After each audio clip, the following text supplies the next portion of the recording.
Hey, what's up, guys? Sky here, doing a Jhoira Weatherlight deck tech. This is my digital deck tech. It does vary from my paper deck, which is a little different. This is just a more budget. This is around 19 ticks.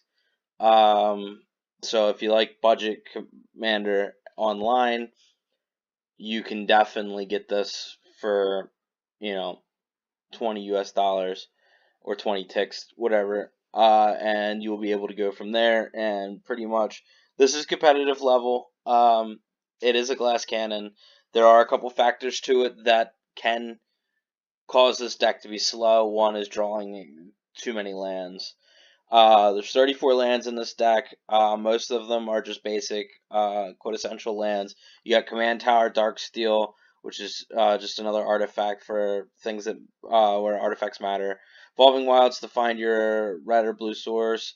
Field of Ruin is just basically to stop somebody else's land or to fix your land if you need to. Grand Coliseum is either or. Inventor's Fair.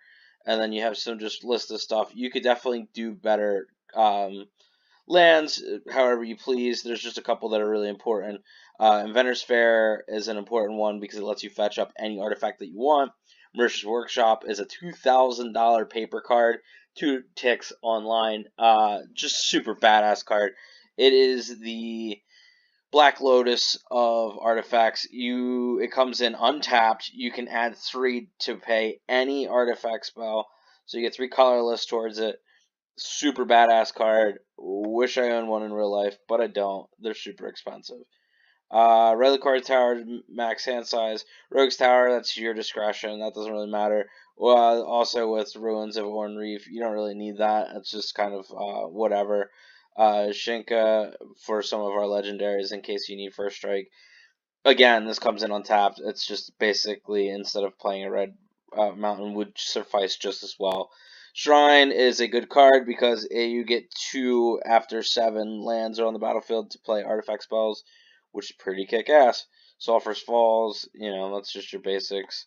So going into some more of the deck, a Wheel of Fate, in case you have a grip full of lands, you need to recycle, or just to set your friends off or your opponents off tempo. That's where it's for.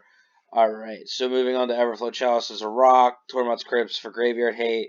Altar of Brood is a tempo. You're playing a lot of spells really fast with this deck, and you're playing a lot of permanents. So Altar of Brood comes down, and it just basically puts people's stuff in their graveyard. It's not in here for anything special. You don't need it. I like it. It's my favorite card in Magic, so it's in here because it's my deck, and why not? Elixir of Immortality shuffles all your stuff back into your graveyard, from your graveyard back into your deck, which is important because you will get a lot of hate with this deck. People see Jhoira and instantly think you are the target, even if you're sputtering out. I've seen so many people scoop just because you get a certain card on the table. There's a lot of salt with this deck. Mana Vault is, 3 colors, another rock. Sensei's Dividing Top is a combo, and the fact that you can draw another card, and with her ability, you get to draw a card. So if you get to draw Sensei's Dividing Top again, it's another 1 mana draw spell. Super awesome in this deck. I like it a lot in here. You don't need it. Again, it's not one of the key pieces, but it's a nice utility card. Soul Ring, well, I don't know a single deck that really doesn't run Soul Ring. If you can tell me a deck that doesn't need Soul Ring or shouldn't have it, I will either call you a fool or be very impressed. Volcanic Key is another really awesome card. It lets you untap an artifact, so your Mana Vault does, taps for 5 mana instead of 6, or instead of 3, excuse me. Wayfarer's Bauble is just a good, quick card to get down to find a land that you need. This little burb right here, Stormcrow's little brother, Artificer Assistant. This card is amazing in this deck because whenever you cast a historic spell, which is 95% of this deck, you get to scry one, and you get to scry before Jhoira if you stack your trigger right, and you get to see what you're drawing before everything, and if it is that pesky land that you just can't play because you can only play 1 a turn, then you just throw it, chuck it to the bottom, and keep shuffling. Galvanic Key's in here for the same reason Volcanic Key's in here, but this is a crappier version of it. It's just another way to draw with Jhoira, and it's got some utility. Is it Signet? Pretty self-explanatory. It's a rock. Lightning Greaves protect Jhoira. Mind Stone, another rock that can fetch. Mer Retriever, get something back from your graveyard. Prismatic Lens is in here to just filter, because you will get to a point where you'll have a shit ton of rocks, and you'll be like, damn it, if I only had that one blue or that one red extra, well, that helps you change that color, and it might make the difference of you being able to play a colored spell versus just a basic artifact. Prophetic Prism's in here for the same reason, although you get to draw 2 cards with Jhoira, which is really good for 2 colorless. More than often, this is free with all the reducers that are in this deck. But if not, 2 colorless for 2 cards that can also filter for you is pretty sweet. Chief Engineer is to get your artifacts down for cheaper. It's just a simple reducer. Copy Artifact is to duplicate any artifact that you may need that you have made. I like to use this on Aetherflux Reservoir, so that way I have 2, so that way I combo out faster and kill faster. Cyclonic Rift is in every blue deck. It is the answer to when your opponents are just becoming too powerful and whooping your ass, and you got 7 mana lying around to take care of all of your threats at once. That just puts them back in their hands, which is pretty sick. Can't speak enough about this. One of the best blue cards ever printed. Prove me wrong. Tell me in the comments if you like this card or hate this card. I know a lot of people, it draws a lot of hate, just for the simple fact that this card, literally, people want banned because it's that good. Runs about $20 in the paper world. It's about a tick and a half on here. It's one of your more expensive cards in this deck. Ethereum Sculptor is a reducer. Riddlesmith gets you to draw a card and loot, so you can discard, getting rid of those pesky lands again that are in your hand that you don't want. Chrome Lantern is a rock that lets you all of your lands just take care of themselves. Cloud Key's a reducer. For whatever you need it to be, whether it's an artifact, enchantment, or creature. 95% of the time you're going to be using this as an artifact reducer. Colorless Relic is just a badass rock for lands. Foundry Inspector is another reducer. Inspiring Sanctuary is another key card to this deck. This card is so good. You can tap any of your artifacts to cast non-artifacts for their colorless. So that being said, this card right here taps for 1, and now Riddlesmith's one blue mana. This is 1 blue mana, and your more expensive cards obviously as well. But you can tap things like Cloud Key. Now you have 2 more mana that taps for a non-artifact spell that covers the colorless basis of it. Izzet Locket is just another rock. Metal Worker is another really solid card. I can't speak highly enough about this card. This card, if you reveal artifacts from your hand, you get 2 for each one when you tap it. Such a sick card, because if you have a full grip of artifacts, then by all means, this card right here, straight up will give you 14. I've seen it give me 14, 16, 20 mana just floating. And then, with Rings of Brighthearth right next to it, this just activates a creature or an artifact spell again, and bam. Now you got 40 with the combo with these 2 cards. This card does a lot. You don't need it as well. It is an optional card. Sculpting Steel is another version of Copy Artifact, which lets you just make another artifact of whatever one you need at the time.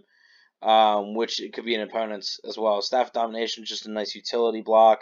It does a lot of stuff. You can gain 1 life. You can untap target creature. You can tap a target creature if you need to get in for combat. 90% of the time, you're not going to be attacking with this deck. This deck is more of a I win, you watch me play kind of deck, and that's why it draws so much hate. Worm Power Stone, crappy Soul Ring. Fabricate lets you tutor up any of the artifacts that you need. Sai is mini commander in this deck. Every time you play an artifact you get a 1/1 colorless Thopter with flying, which is, something else that you can use. Inspiring Sanctuary, you can tap these down and use them for mana to cast more non-artifact spells, which is pretty sick. Trinket Mage just lets you fetch out one of your single converted mana cost artifacts. Really good. Trophy Mage is 3. I generally either get Chrome Lantern or Inspiring Sanctuary, depending on the time of need with Trophy Mage. They're your two biggest 3 drops. Or you can get Sculpting Steel if you already have enough mana to do whatever you want to duplicate. Grand Artifact is a sleeper card that I think more people should play in artifact decks. Blue creatures you control get +1/+1. You can make any target artifact creature becomes blue till the end of turn. But here's the biggest part of this card that people don't realize. You can tap any blue creature for 2 colorless mana to either activate an artifact ability or to cast an artifact. So, that being said, you can tap itself as it comes in to get 2 more mana. You can tap it you can tap all these creatures that are blue, or if you have to, you can make any creature you have blue, and that's an artifact colorless, and it's such a good mana ramp. Herald of Kozilek, just as a reducer for colorless. Aetherflux Reservoirs are one of our biggest win conditions. This win condition is whenever you can pay 50 life and do 50 damage, but every time you're playing a spell, this goes up, it crawls. So if you play your first spell, this Aetherflux Reservoir is your first spell, you gain 1 life, and then it goes up 2, 3, 4, 5, 6, 7, depending on how many you play. It's just a super badass card, and it will win you the game. It is your main win condition. This and Jhoira are best friends forever. The orrery over here, this one so you can play 2 lands, get rid of one of those pesky lands in your hand, because like I said, this deck, you don't need a lot to get going. If you've seen any of my videos, and more videos that I'll be playing in the near future, you'll be able to see them and go from there, and just see how fast this deck gets out of control. It does whiff sometimes, I'm not gonna lie. I'd say probably about a third of the time, depending on your matchup, you could whiff out, and you get frustrated. But it's such a sick deck that it wins more than it loses by far. But it is a very pretty competitive deck because you can win as early as turn 3. I've won as early as turn 2, but that was the nuts draw. Jhoira Familiar is just a reducer. Sisei and Thran Dynamo are both just mana rocks. Unwinding Clock is our Seaborn Muse of this deck. It untaps all of your artifacts during each other player's untap step. It's cool with Vidalcan Orrery because then we can flash stuff in and keep it trucking. Just another rock with your Golem's Eye. Padim just protects it, your artifacts, letting them have hexproof. Paradox Outcome bounces everything to your hand. You draw that many cards, which is pretty good with Aetherflux Reservoir when you're trying to cast as many spells as you can. Get all the cheap stuff, have all your reducers down. That way you can just recast everything for free. Clever Impersonators, whatever you want it to be, which is amazing. It's just your wild card. Turnabout is to untap your lands or your artifacts, depending on which one you need during the turn to keep trucking. I generally use this for lands because I always find that I need more color mana than I do colorless, even though most of this deck is colorless. Storm the Vault is one of the most badass lands you can get in an artifact deck. It is literally Tolarian Academy, but with just takes a little bit to build it up. It's a pretty sick card. Gilded Lotus is just a really good mana ramp. You gotta have a flower, axe a flower. Paradox Engine is another great card. It untaps every time you play a spell, so you can go infinite. This card is another really key piece to this deck, but you don't need it. You should definitely have it in the deck, but you don't need it to win. If you check out, I think my first video I posted on here, I don't have it and I still win. Dreamstone Hedron is just another rock that draws you cards. Planter Bridge is pay 8 and you get whatever card you need out of your deck, which is pretty sweet. Concentrated Sphinx gives us more lands. Excuse me, more card draw. Every time somebody draws a card, you get 2. It's freaking sweet. More cards, more gas you have, more gas, the quicker you win. Sunbird Invocation is a really sweet card in this deck in the matter that it double casts. So if you Sunbirds a Planter Bridge and then get, say, the Gilded Lotus, you will get 2 triggers from Jhoira because they're both cast effects, and you will draw 2 cards, which is super sweet. And you're playing a lot of cards, so you just keep spinning through these cards and getting the best ones out of your deck. Locust God obviously is in here because when you're drawing cards, you want bugs, and when you have bugs that are hasty boys, you're going to be able to go wide. It is another one of your win conditions. Niv Mizzet Perron is the new Niv Mizzet from Return to Ravnica. And every time you play a spell or instant, you draw a card, but that's not why you want it. You want it for its pinging ability. You want other people to play their spells, and you draw a lot of cards, so you're going to be pinging. But the spell and instant part of it doesn't really apply to this deck, but it's still a super sweet card for this deck. Omniscience is just play everything for free. Why not?